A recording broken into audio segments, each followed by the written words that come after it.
Hey Gemini, how are we today? Just doing our weekly readings. This week we are doing just a little bit of a general sort of check-in. Obviously coming off a pretty heavy-duty weekend where we looked at some more confronting stuff with that shadow work reading. Plus those other two readings were pretty confronting as well. So wanted to just sort of see what wants to come out for everyone this week and sort of roll with it. I will also be looking at love, as well as, for those of you who are in some sort of no contact situation as well, okay, whether that be in love or other areas of your life. We will be looking specifically at no contact as well. All right, so today we are using the Rainus, not the, this is the, my brain some days, I tell ya. Sorry, Gemini. I'll just check that name for you there. I've got my little, the Gilded Reverie, okay? I was about to say the name of one of the other decks, but then I realised that's not that deck. It's the Gilded Reverie, Lenormand, okay? When it comes to love, we have the Island Time Wellness Love Oracle. And when I'm looking at the no contact situation, we have the Angel Answers as well, all right? So I thought that'd be a good one for no contact today. But getting sort of straight on into it for you, Gemini. Gemini, what's going on for Gemini? What does Gemini need to know?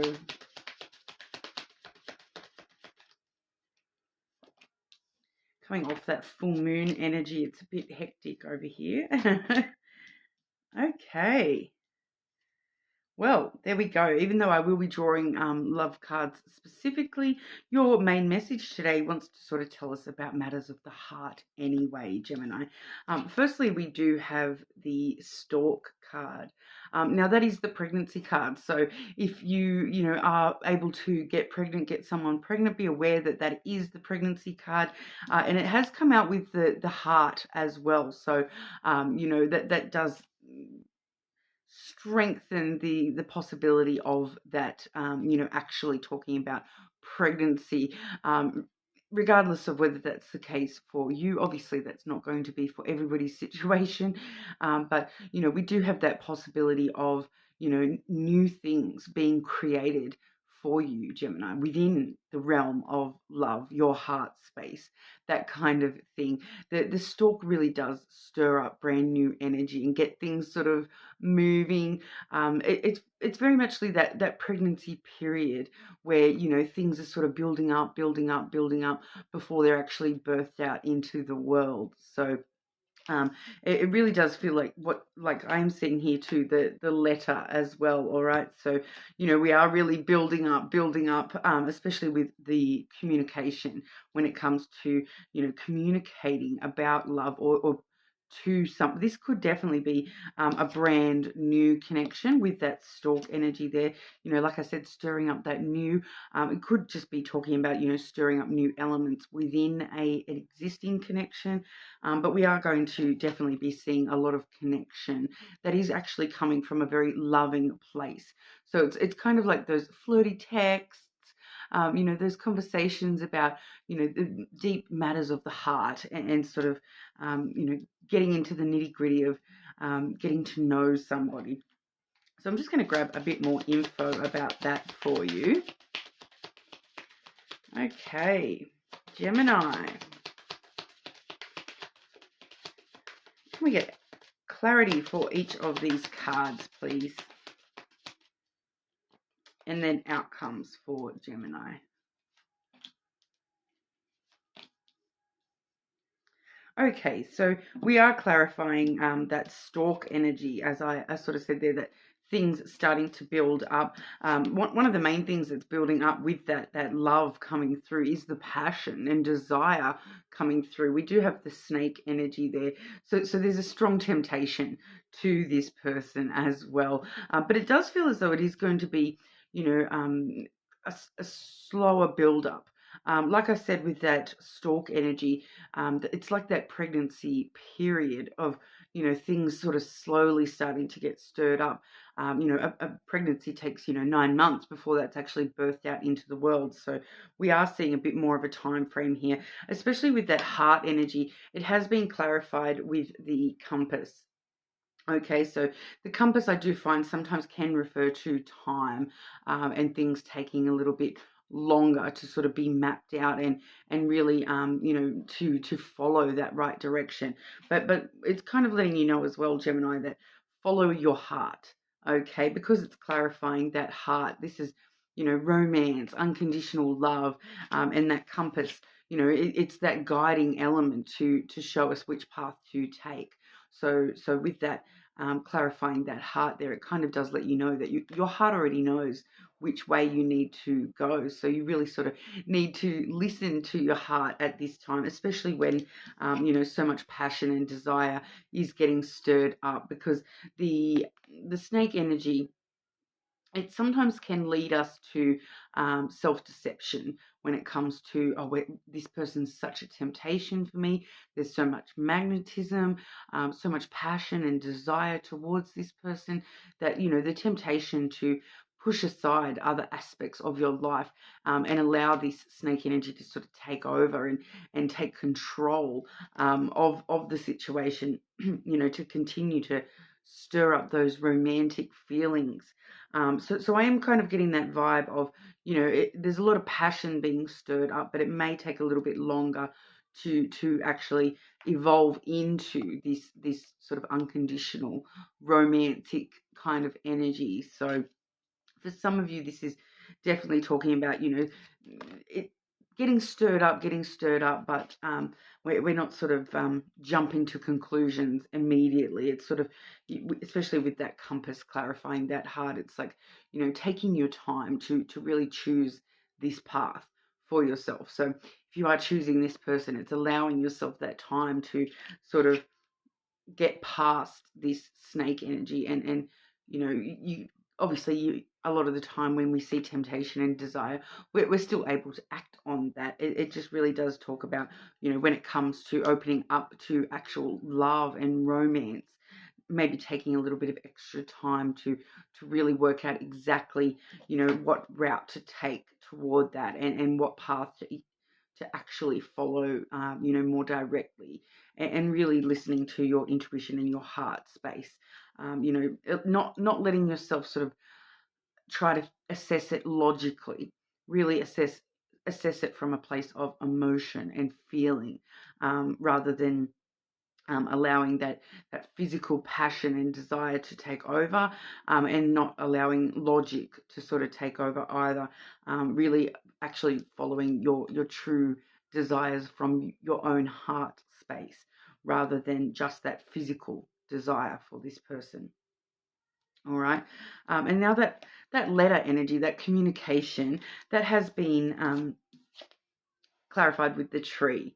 All right, so that just shows us that, once again, it's a growing situation. The communication is growing, and more mature elements.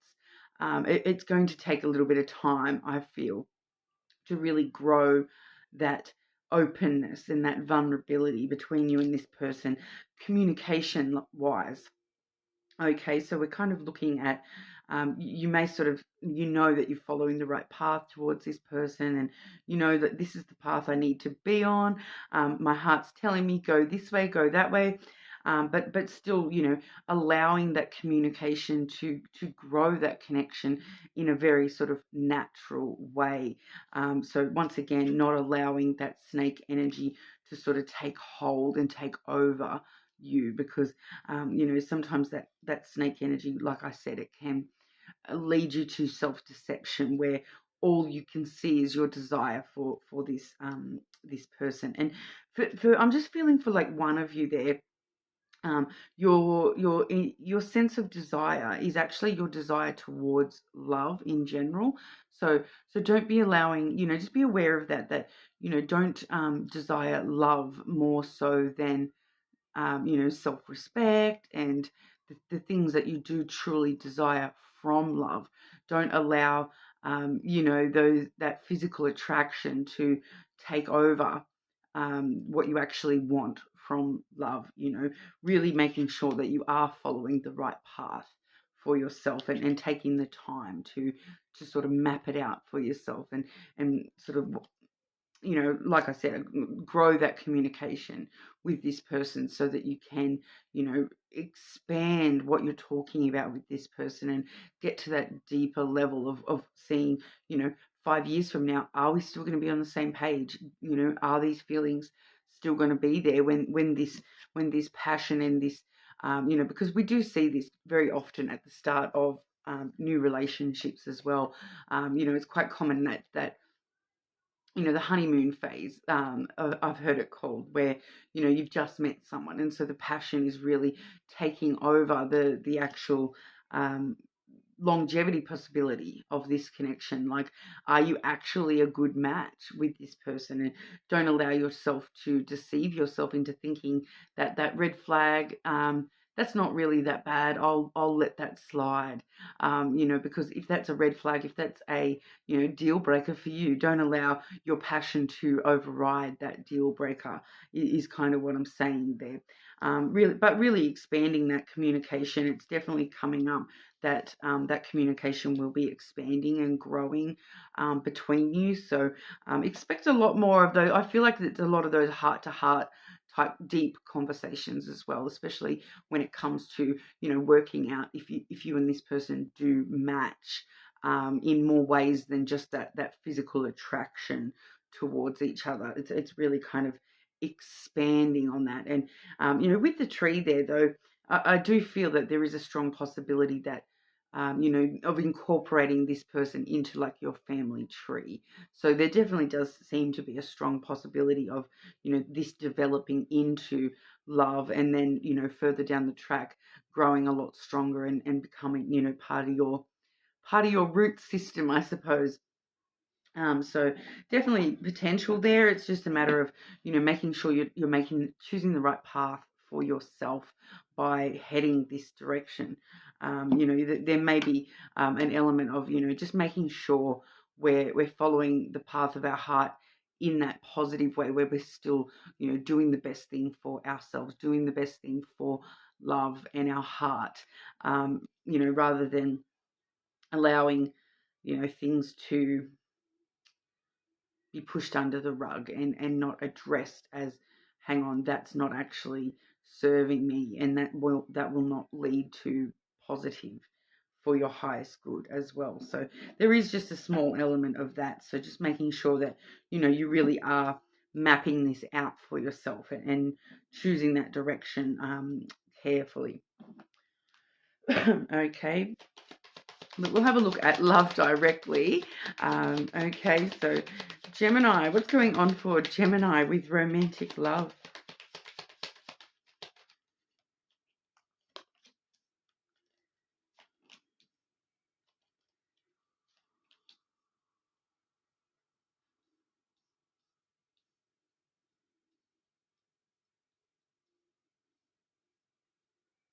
I was not expecting that.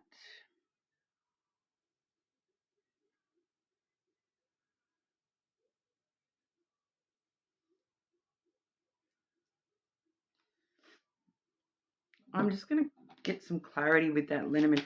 What does this have to do with that message?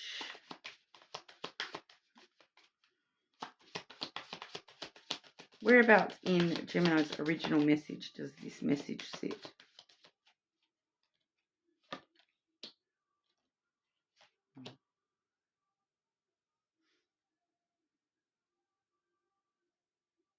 Yeah, okay. So like I said, you know, at the bottom of the deck, I do have the star card. So once again, there is this strong um, pull of desire towards this, because, you know, that's the card of wishes and wishes being fulfilled. So there's definitely a lot of potential there, but it is going to take a little bit of time, because, you know, there's some stuff getting stirred up. I feel like for a lot of you, this might be actually on your side, getting stirred up for you. And that's why we are really needing to sort of examine, is this the right path for me to be taking with this person? Because these oracle I've drawn for you here are, potential red flags or potential issues that you are dealing with yourself. We do have the snake. Okay, so this snake in this particular deck is slightly different to the snake in the Lenormand, but once again, I'm really feeling that self-deceit element coming through, the possibility that there's certain elements you're going to overlook when it comes to this person, allowing that snake energy to override the more negative snake energy. So this particular one says competition, enemy, clever, malicious, look over your shoulder, and the other woman. So I do feel as though, the one that's flagging out to me the most here with this particular snake card is the looking over your shoulder. And I have clarified here with the tower and the rider. All right. And now the tower is that looking over your shoulder type energy. You're looking back at the past. So whether this is you or that person, and that would be, the other woman, the competition. So the competition is actually a past karmic relationship for this person or for yourself. Flip it as necessary. Fleeting triggers, turmoil, resentment, lessons, letting go, and loving you. So it does really feel, I feel for a lot of you this, for some of you, like I'm kind of getting it both ways. So for some of you, this is the person still dealing with this past stuff, and here's you trying to fight against this image that they've got in their head of what love is like because they've been through this experience. And for others of you, this is you still holding on to a karmic relationship and still, well, I'm not feeling that you're actually still holding on to it. You're still just looking back over your shoulder at it and still holding on to it in a neutral sense, not in a sense of, oh, I'm still stuck on that ex, but in a neutral sense, like it still exists and it's kind of fresh. It is feeling like letting go and loving you. It does feel like this is something that you maybe have only recently sort of let go, and so it's still kind of very fresh and raw and jumping into something, and something brand new getting stirred up may actually bring up some triggers for you. All right. May actually just sort of trigger you and make you realize that you have a bit of resentment against love in general, and not wanting to be treated like that in the past. So once again, I am feeling though that sense of self-denial being stirred up within you as well. Okay, and we do also have separation. So this is once again clarifying that this is something from the past. Sadness, missing you, thinking about you, yearning, unsure of the future. So it's kind of like that vibe of, yeah, like worrying that you're going to have a repeat of something that's already happened in your life, but with a different person. So that's why I feel like you really are needing to take that time to examine, your true feelings about this new sort of energy. Once again, I am getting that they are sort of two different energies here. The main message talking about a more new connection, but one of you is still, still got this in your energy there. Okay, but with that rider there in the clarification, that does let us know that that's partly, what this communication and the growth that you're experiencing with this communication is going to be about. The rider is about, good news on the way. So a lot of this communication might be, talking to this person about, your past person did this and did that, and you're still a bit sore from being treated like that.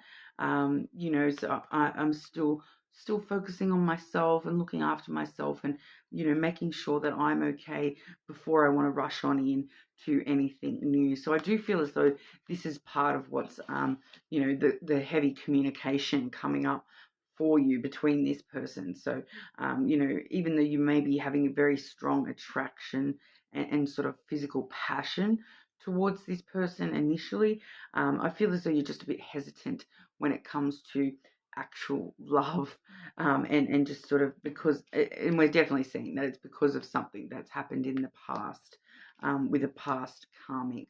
And it may just even be, you're worried about their ex, because sometimes when we're with someone and we hear the way that they speak about an ex, sometimes it does make us sort of, just worry that is the ex like, are you comparing me to your ex kind of thing? Like, so there does just feel like there's a little bit of that sort of worry there that, that someone's being compared to, a karmic relationship that they've separated from, or, something in the past, that they have only just sort of dealt with. So it's kind of, it still feels very fresh.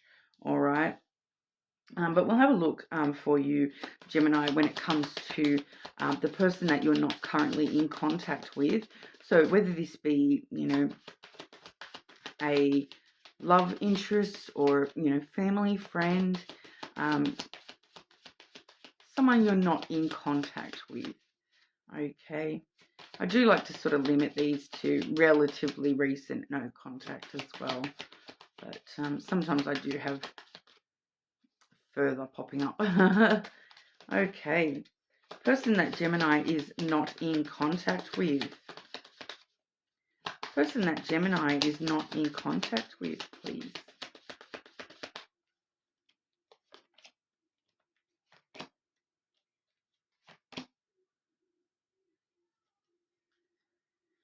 Yeah, okay. So the person that you're not in contact with, we are seeing forgiveness.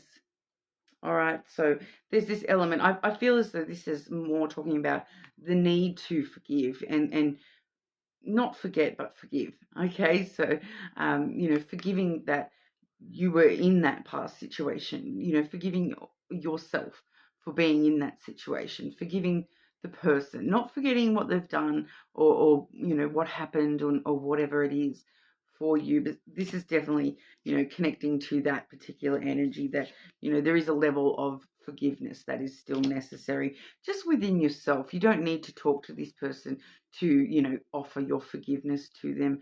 A lot of the time, closure is something that happens from within. You don't actually need to find that in anybody else.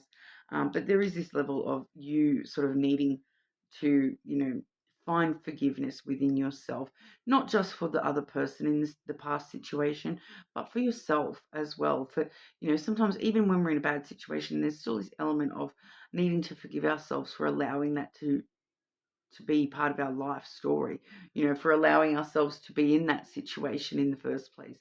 There is usually elements of forgiveness for ourselves with that sort of stuff as well. Because then, it's kind of coming through with wait for it, because this is why you need to really forgive, because we need that, and that karmic relationship, that past separation, we need that in the past, because wait for it, here comes romance. All right, so that's once again where we're seeing this new energy coming in, that heart energy. So we are getting a lot of romance coming through, but definitely a lot of strong passion and desire as well. But yeah, it's kind of sort of saying wait, wait for the romance a little bit. It's fine to, go out and get in that passion and desire energy, sort of straight away. That stirs up a lot of things for you, but wait for it. Wait for it. There is romance around the corner as well. It's just making sure that we have offered forgiveness and for ourselves and for past situations and whatnot as well, and sort of made sure we've dealt with those, and so we know we're not going to accept that stuff in the future as well. That we're not going to deny, put ourselves in self-denial about similar things in the future as well. So that's what we have for you today, Gemini. Feel more than welcome to go and check other placements as well. But hopefully I'll see you all again soon. If you haven't checked out the most recent All Signs, I do suggest watching some of those. We had some really interesting messages coming out over the weekend, as well as, that big shadow work reading as well. So it's always very handy to be, looking at the darker sides of ourselves on how we can grow and better ourselves just for our highest good as well. But thank you all so much for your time, and hopefully see you again soon.